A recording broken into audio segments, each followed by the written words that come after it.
El mensaje a Sardis. Dice así, capítulo 3. Escribe al ángel de la iglesia en Sardis, el que tiene los 7 espíritus de Dios y las 7 estrellas, dice esto: yo conozco tus obras, que tienes nombre de que vives y estás muerto. Sé vigilante y afirma las otras cosas que están para morir, porque no he hallado tus obras perfectas delante de Dios.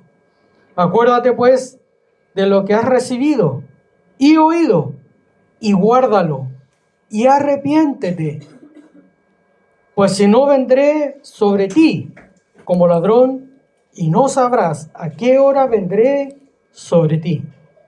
Pero tienes unas pocas cosas en Sardis, unas pocas personas en Sardis que no han manchado sus vestiduras y andarán conmigo en vestiduras blancas, porque son dignas. El que venciere será vestido de vestiduras blancas, y no borraré su nombre del libro de la vida. Y confesaré su nombre delante de mi Padre y delante de los ángeles. Y termina el mensaje como termina en todas las cartas anteriores: el que tiene oído, oiga lo que el Espíritu dice a las iglesias. Amado Dios, buen Padre Celestial, rogamos tu bendición, que sea tu Espíritu hablando en nuestras vidas, y ayúdanos, Señor, a que nuestro entendimiento se abra, Señor, que nuestro corazón esté dispuesto a recibir tu palabra, tu corrección, tu amonestación, porque la corrección no es para condenación, sino es para disciplina, para santificación. Tú nos estás preparando, Señor, en este terreno para que un día podamos estar contigo para siempre, Señor. Ayúdanos, Señor, a prestar atención a lo que tú tengas que decirnos esta mañana. Te lo rogamos para la gloria tuya, en el nombre de Jesús. Amén. Un repaso muy rápido, para no tomarme mucho tiempo. Hemos estado hablando acerca de las 7 cartas que fueron escritas en Apocalipsis a las 7 iglesias. Como lo dijimos, Apocalipsis en términos general se divide en 3 partes. Las cosas que son, o sea, las cosas que has visto, tal como lo dice en el primer capítulo, las cosas que son y las cosas que han de venir. Las cartas están en esta sección, en las cosas que son. No son las cosas que ya han pasado, ni las cosas que han de venir. Por lo tanto, debe de interpretarse de esa manera, cosas que son. Y en estas cartas se aprecian 3 niveles de aplicaciones. Una de estas está determinado a una iglesia determinada, en este caso Sardis, a una situación determinada que está ocurriendo y que debe ser aplicada a esa iglesia. El segundo nivel está orientado a la iglesia universal, es decir, debe ser aplicado de forma universal. Todas las iglesias, en todos los tiempos, deben aplicar lo que aquí se debe, no solamente inspirada por el Espíritu Santo, sino es el propio Cristo quien redacta la carta y le pide a Juan que la escriba. Así que la opinión no es de Juan, es la opinión de Cristo. Y el tercer nivel, tal como terminan todas las cartas, el que tenga oído para oír, por lo tanto la aplicación es personal. Usted no mire al de al lado. Esta palabra es para el hermano de aquí, esta palabra es para el hermano de allá. Ojalá hubiese venido el hermanito o la hermanita que justo hoy día faltó. No, la palabra es para ti, amén. La palabra es para mí. Así debe ser aplicada. Bien, cuando yo veo esta carta, de verdad, les confieso, están grabando, va a quedar grabado, me dio pavor. Y me dio pavor por lo que dice. Escribe al ángel de Sardis, el que tiene los 7 espíritus, el que tiene las 7 estrellas: yo conozco tus obras, que tienes nombre de que vives, pero estás muerto. Cuando llego a esa parte, de verdad, estuve a punto de decir, no, esta no la voy a tocar. Pero entendiendo de que el Señor primero me está hablando a mí. y me tuve que examinar a mí mismo. ¿Cómo me veo yo a mí mismo? Porque esta no es la opinión que tiene Juan sobre la iglesia. No es la opinión de Pablo sobre la iglesia. No es la opinión de lo que los líderes, el pastor, Félix, Aliro, yo, tengamos sobre la iglesia. Es la opinión de que Jesús tiene sobre su iglesia. Porque la iglesia no es del pastor, es de Cristo. Por lo tanto, la opinión que importa, la que verdaderamente vale, es la del Señor. Y esa es la que debo prestar atención. Y cuando llego a esta parte, Dios mío, vamos, ánimo. Hay que estudiarla. Y hay que prestarle atención. Así que los invito a que prestemos atención. Y vamos a seguir la estructura que lo hemos hecho hasta ahora.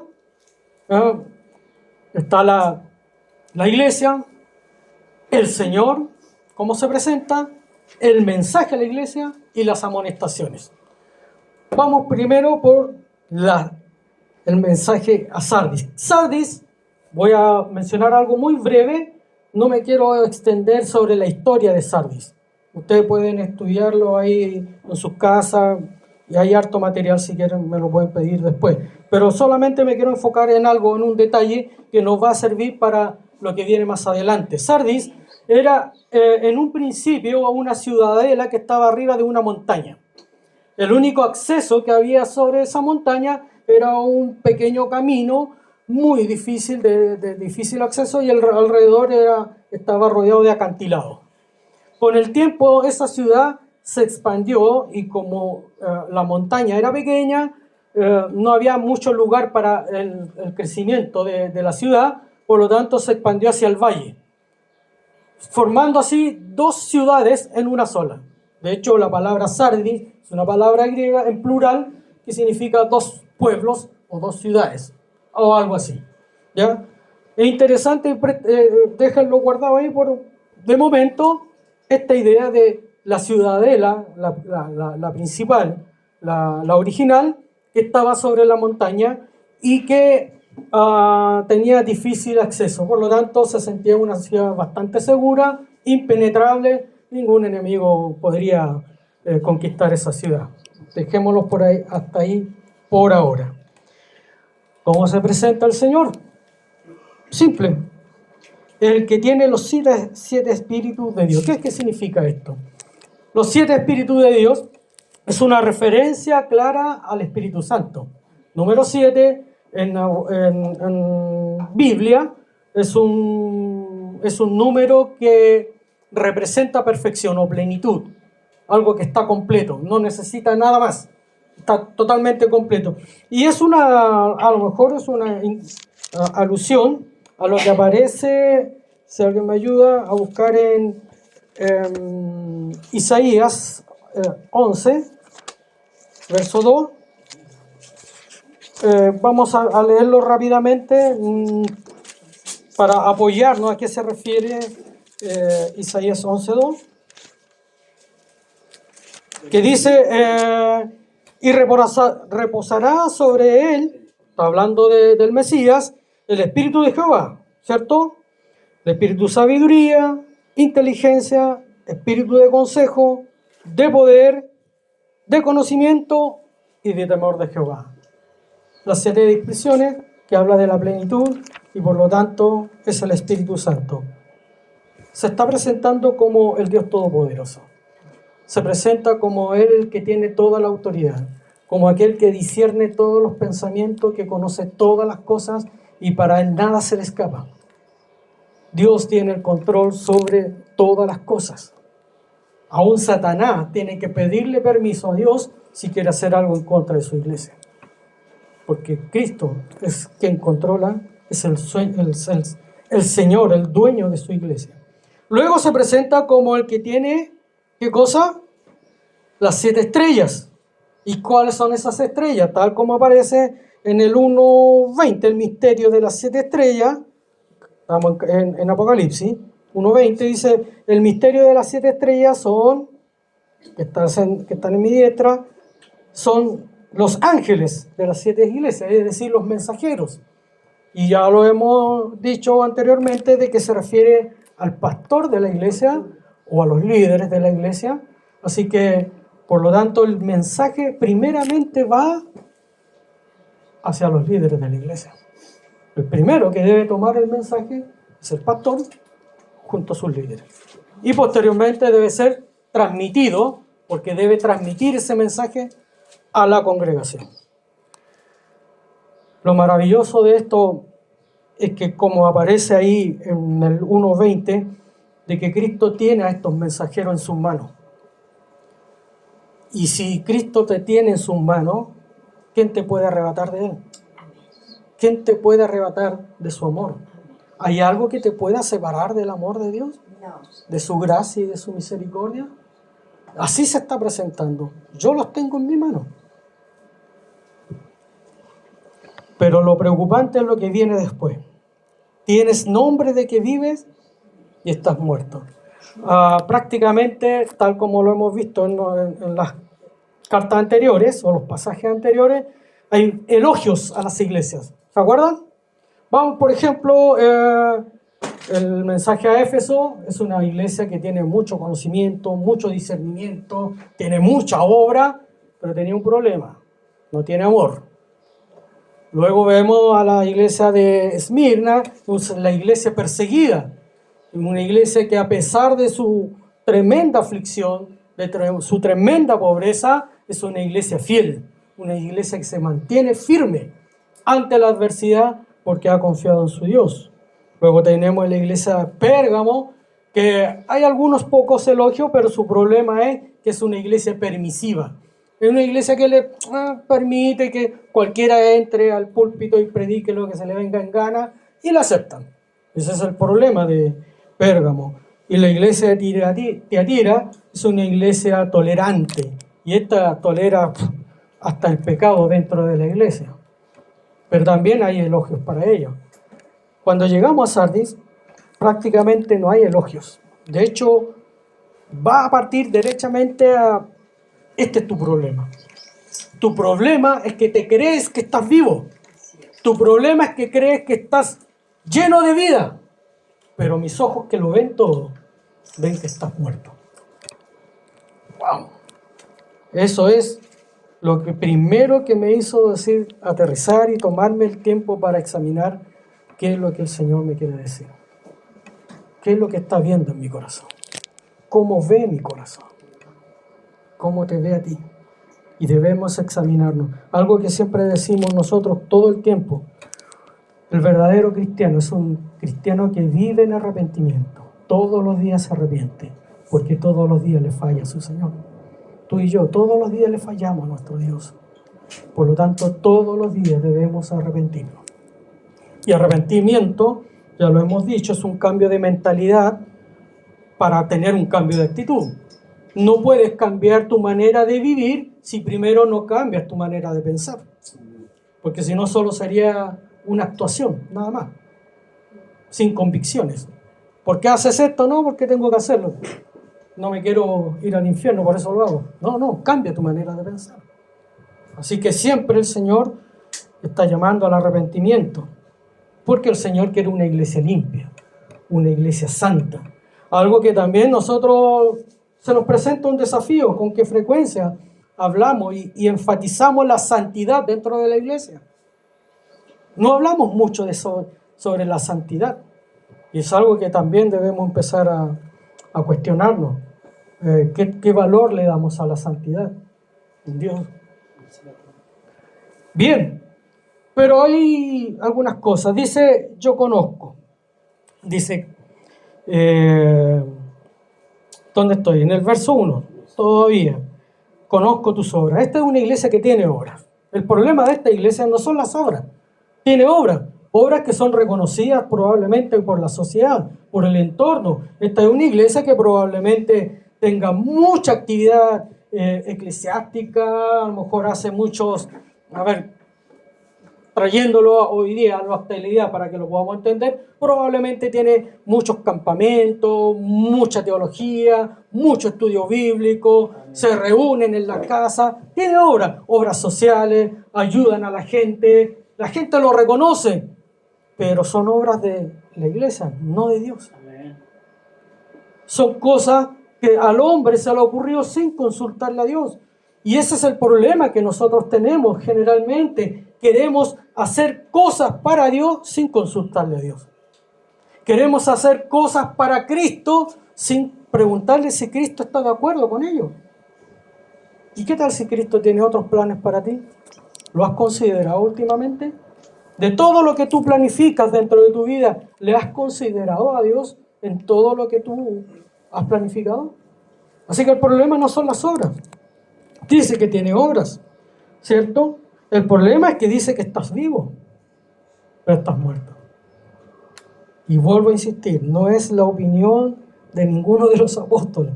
Yo creo que a lo mejor difícilmente alguno se atrevería a decirle a su iglesia, tú estás muerto.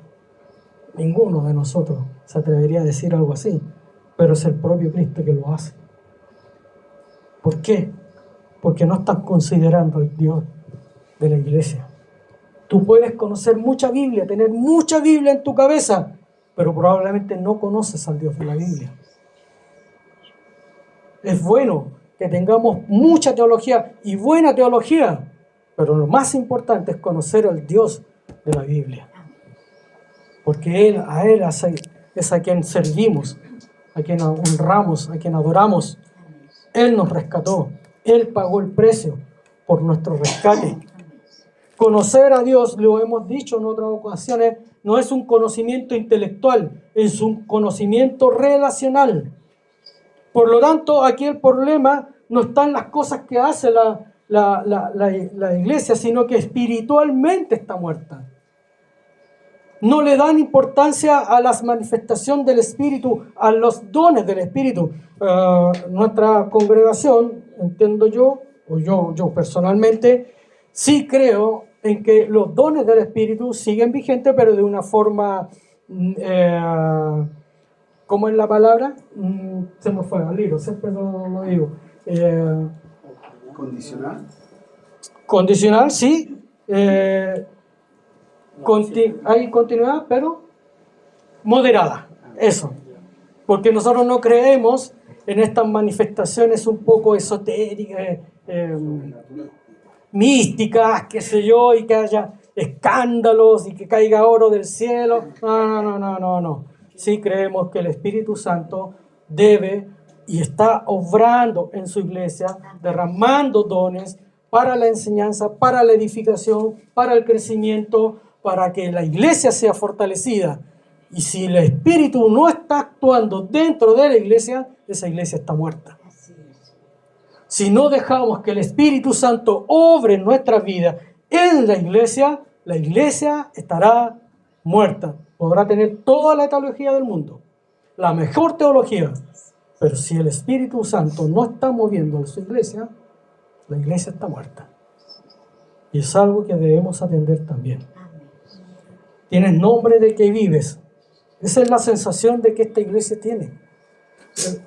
Es la iglesia de que cree que porque todas las cosas que ha hecho, todos los planes, las planificaciones, la ayuda social, cree que está todo perfecto y que delante de Dios está todo de manifiesto tremendamente bien. Pero el Señor ve el espíritu de la iglesia y ve que el espíritu no está actuando. Y donde no actúa el espíritu, la iglesia está muerta. Aprendimos en Gálatas. ¿Se acuerdan ustedes cuando estudiamos Gálatas? Sí, qué bueno. ¿Qué hablamos acerca de andar en el espíritu? Esa es la advertencia que hace Pablo a la iglesia, ¿o no? Que le hace a los Gálatas, que debemos andar en el espíritu. No solo palabras, no solo tener retórica, no es solamente tener muchos planes o hacer mucha actividad. Lo más importante es el andar en el espíritu. Y una iglesia que no anda en el espíritu es una iglesia muerta. Esta iglesia, ese es el problema que tiene. Una iglesia que no está en el espíritu. Por lo tanto, sé vigilante. La exhortación es así. No se trata tampoco, cuando se habla de muerte, no se trata de una muerte en el sentido de perdición. Ojo, estamos en el contexto, vuelvo a insistir, en un contexto de las cosas que son. no en lo que va a venir en el juicio final para perdición eterna, sino de la falta de poder espiritual. Cuando no está el Espíritu dentro de la iglesia es un tremendo problema. La iglesia está viva cuando el Espíritu está vivo. Cuando el Espíritu del Señor se mueve en su iglesia. Si tú retienes el Espíritu, entristeces el Espíritu, la iglesia comienza a morir. Basta ya entonces de tanta teología, sino comencemos a andar en el Espíritu. Tal como lo aprendimos en Gálatas, ¿se acuerdan? Así debemos andar entonces. La iglesia viva solo estaba en apariencia, gozaba de una reputación que era falsa. Porque todos juzgamos aquí por apariencia. Y podemos ver la iglesia de allá, la iglesia de este otro lado, que tienen mucha actividad y se mueven por montones, y nosotros decimos, wow, qué gran iglesia, quisiera que esa iglesia fuera como la nuestra, o nosotros ser como ellos. Pero aquí lo que importa es la opinión del Señor de la iglesia. ¿Cómo te ve? ¿Cómo nos ve el Señor hoy día? A ti y a mí, que estamos en este lugar. Y eso es lo que de verdad importa. ¿Cómo me está viendo el Señor hoy en día? ¿Y cuál es la exhortación? Hay 5 puntos, de los cuales estos son los que quiero tratar. ¿Ya? 5 puntos para que nosotros podamos revertir esta situación. No digo que esta iglesia esté muerta, pero debemos analizarnos. Tal como lo dije yo, cada iglesia de todos los tiempos debe examinar la Escritura, mirarse en un espejo y ver, no, este no soy yo, sí, este es mi problema y debo examinarme. Pero veamos algunos consejos. Si aún estamos con vida, entonces bien nos vienen estas exhortaciones. Verso 2, perdón. Mantente vigilante. ¿Se acuerdan al principio cuando hablé sobre la ciudadela donde estaba sitiado? Sí. Ya, las personas en Sardis tenían su historia, ya conocían muy bien su historia, y Sardis tenía un problema de que se confiaba mucho del lugar que era muy inaccesible. Por lo tanto, no le prestaban mucha atención y no cuidaban mucho ese lugar donde estaban la parte montañosa, la parte rocosa, por lo que creían que el enemigo jamás iba a atacar ese lugar. Entonces, 2 veces en la historia, Sardis cayó ante el enemigo. Y las 2 veces fue cuando el enemigo logró escalar sobre la roca y atacaron de noche, cuando todos estaban durmiendo, tranquilos, cuando creían que todo estaba en paz. Y entonces tomaron la ciudad y la ciudad cayó. 2 veces en su historia. Entonces esta parte, cuando el Señor le dice a la iglesia, sé vigilante, despierta, no te descuides, no creas que porque estás en un lugar seguro, estás asegurado, valga la redundancia. Pablo le dice a la iglesia, el que crea estar firmes, mire que no caiga, tenga cuidado. La iglesia que no se mueve en el Espíritu es una iglesia que es dormita, es una iglesia floja, es una iglesia perezosa. Y la iglesia perezosa está en riesgo de sucumbir ante el enemigo. Para dejar de ser perezoso, despierta, sé vigilante. Es una advertencia, no se trata de una advertencia, tampoco es un ruego, no es que el Señor le diga, por favor, manténganse. No, es un mandato imperativo. Los que han hecho el servicio militar o han estado en el ejército, usted cumple la orden, usted no cuestiona la orden, usted la cumple y punto. Porque si usted no la cumple, su vida está en riesgo, y no solo su vida, sino la de sus compañeros. Y ese es el mandato que hace el Señor. Despierta y mantente vigilante. Vigila a tu alrededor. Estate atento a todo tu entorno, porque el enemigo siempre está rodeando ¿Con qué? Con ganas de matar a los hijos del Señor. El Señor anda, como dice Juan, el león, Satanás anda como león rugiente buscando a quien devorar. ¿Y a quién va a devorar? Al que está dormido, al que está relajado, al que lleva un evangelio de cartón, un evangelio súper fácil, liviano.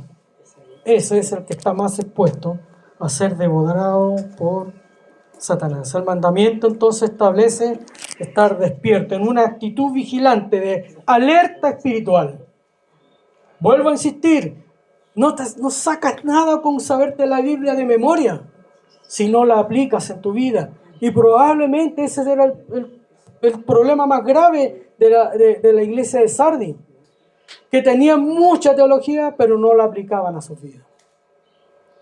Yo le he compartido a mis hermanos, no le quiero decir alumnos, pero a mis hermanos, cuando estudiamos Biblia, no me interesa que se aprendan los versículos de memoria, me interesa que lo apliquen, me interesa que lo entiendan y que lo vivan, porque eso es vida.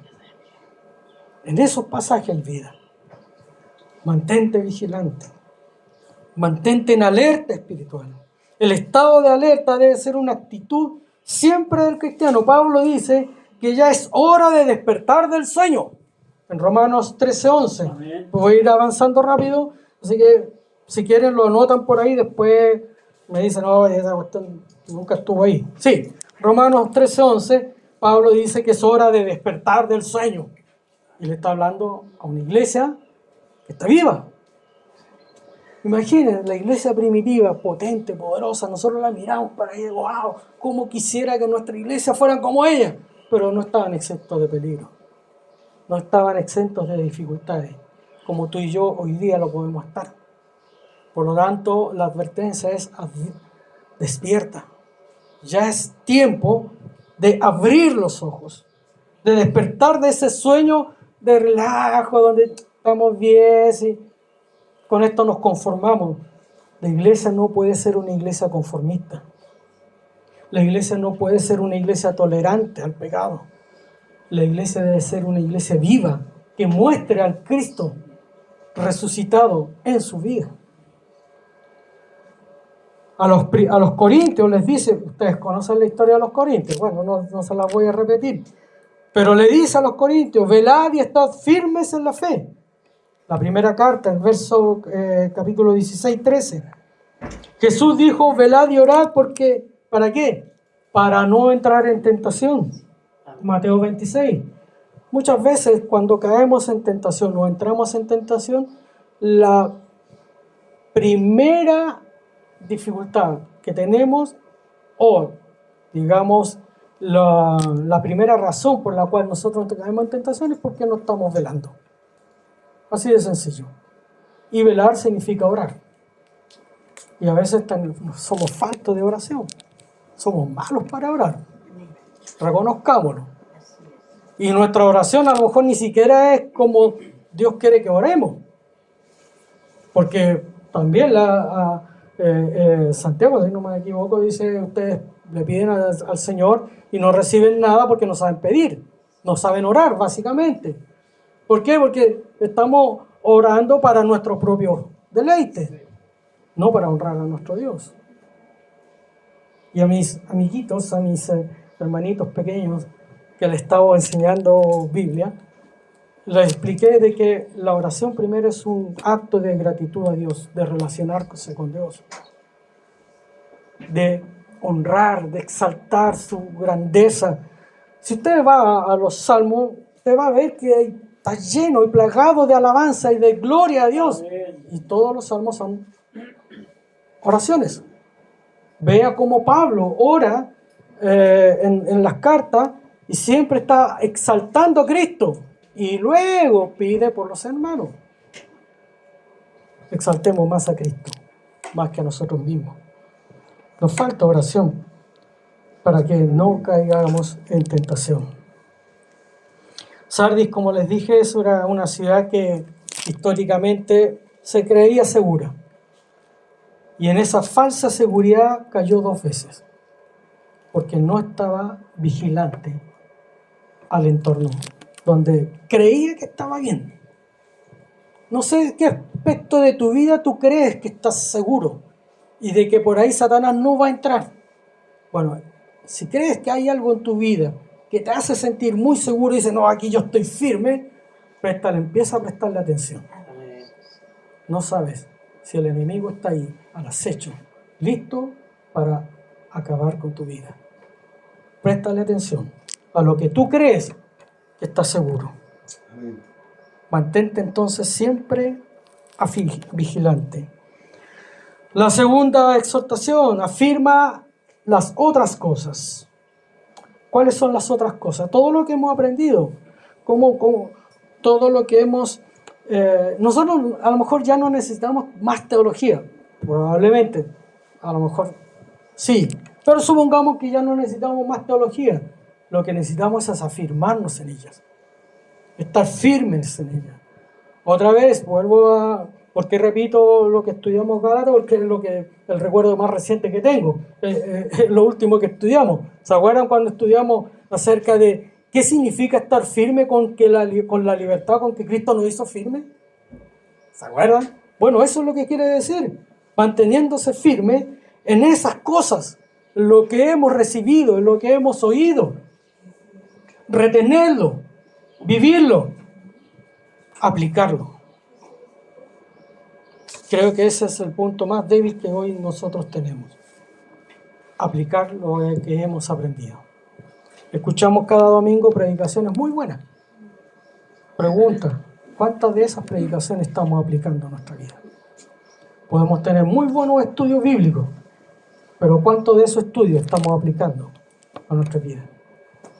¿Amén? Bien. Voy a apurarme para que no se me queden dormidos. Acuérdate entonces, ¿de qué cosa? De lo que has recibido y oído. Siempre se relaciona la disposición a poner en práctica lo que se ha escuchado. Es decir, ese acuérdate está relacionado precisamente a abrir nuestros sentidos. En el lenguaje hebreo, el idioma hebreo, el oír tiene relación con prestar atención, y ese prestar atención es no solo que llega a tu cabeza, sino que lo procesas en tu cabeza y lo llevas a una acción.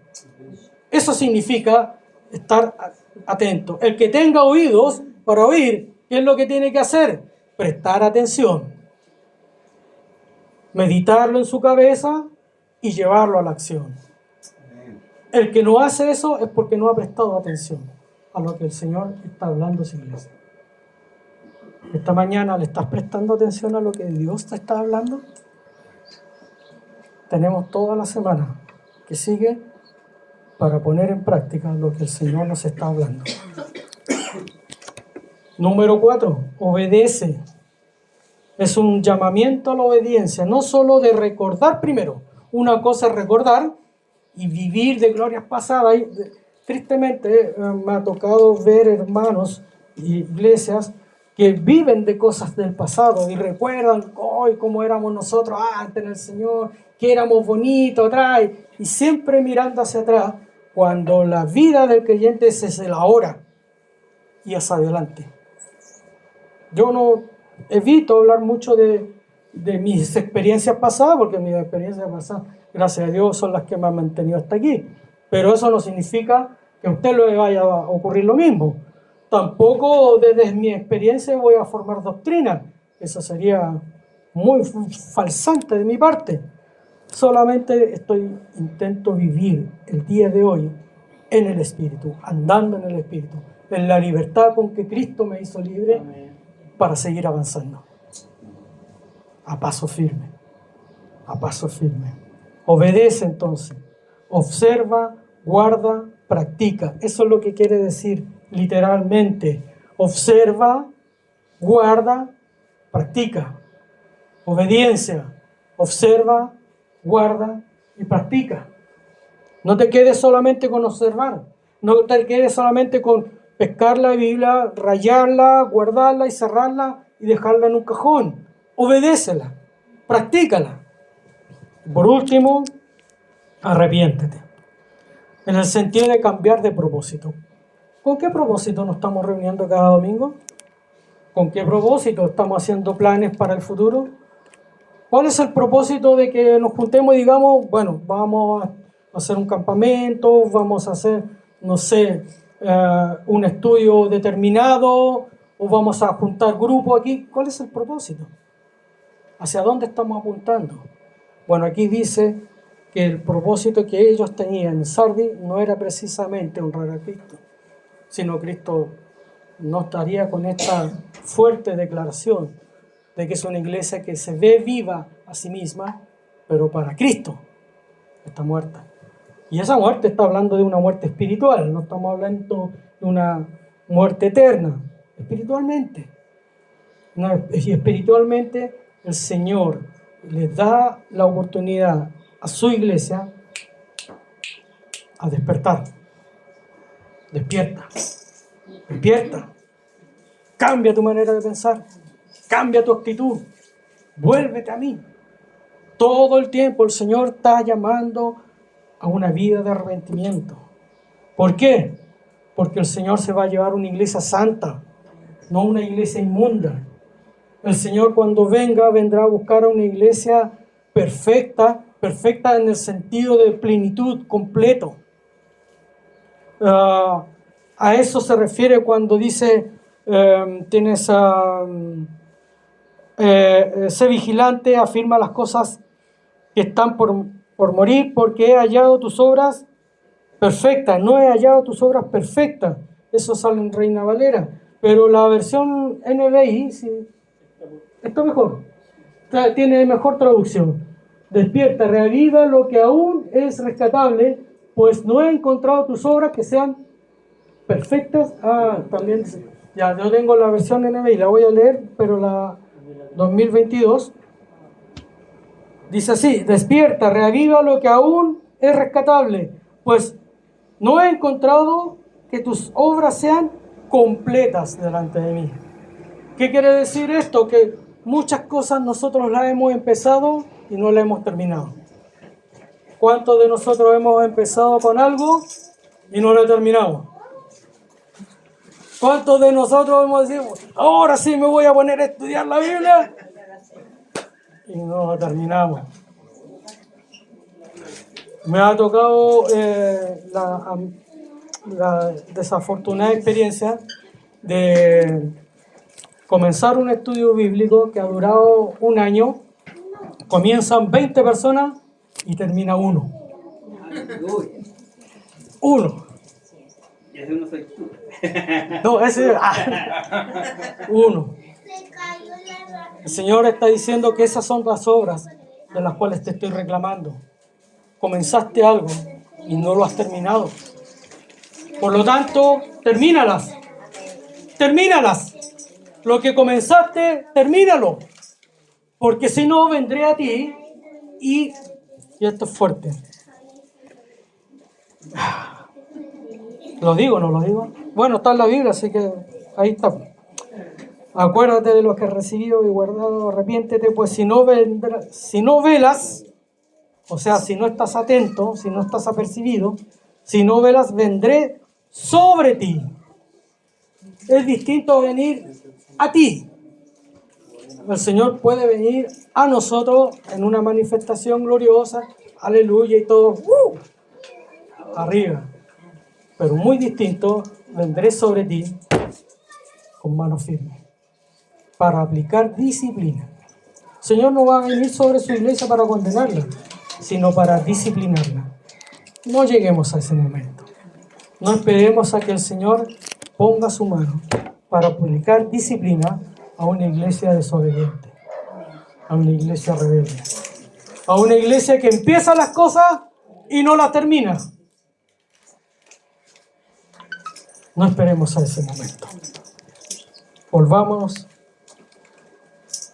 a terminar aquellas cosas que hemos empezado. ¿Cuántas cosas has empezado? Termínalas entonces. Y aquí hay un elogio. Yo les dije que aparentemente no había elogio, pero sí la hay. Sí la hay. Verso 4. El que tiene, pero tienes unas pocas personas en Sardis, son pocas, que no han manchado sus vestiduras y andarán conmigo en vestiduras blancas porque son dignas. El Señor siempre dentro de su iglesia guarda un remanente. La iglesia es del Señor. Él la tiene en su mano y Él tiene un remanente que no se contamina, que guarda sus mandamientos, que no se mezcla con esas falsas ideas de tratar de verse como vivo, cuando en realidad tenemos muchas cosas que ver y velar en nuestra vida. Hay unas pocas personas. Ojalá todos los que estamos aquí seamos esas pocas personas que resguardamos el mandato de Dios, que guardamos su palabra y que mantenemos nuestras vestiduras blancas. Las vestiduras no son nuestras, son del Señor. Y si son del Señor, son perfectas. El Señor, Dios Todopoderoso, Dios Padre, cuando mira al creyente, no mira a la persona, mira a Cristo a través, al creyente a través de Cristo. Y Cristo tiene vestiduras blancas. El que venciere será vestido de vestiduras de ropas blancas. Y no borraré su nombre. Esta es una promesa tremenda. El nombre de aquellos creyentes que se mantienen firmes nunca será borrado. Nunca. Y esa es la seguridad que tenemos en Cristo Jesús. Permanezcamos firmes en la libertad con que Cristo nos hizo firmes. Y andemos en el Espíritu. Y vivamos conforme a su palabra. El que tiene oídos para oír, oiga. Señor, gracias por esta exhortación. Y ayúdanos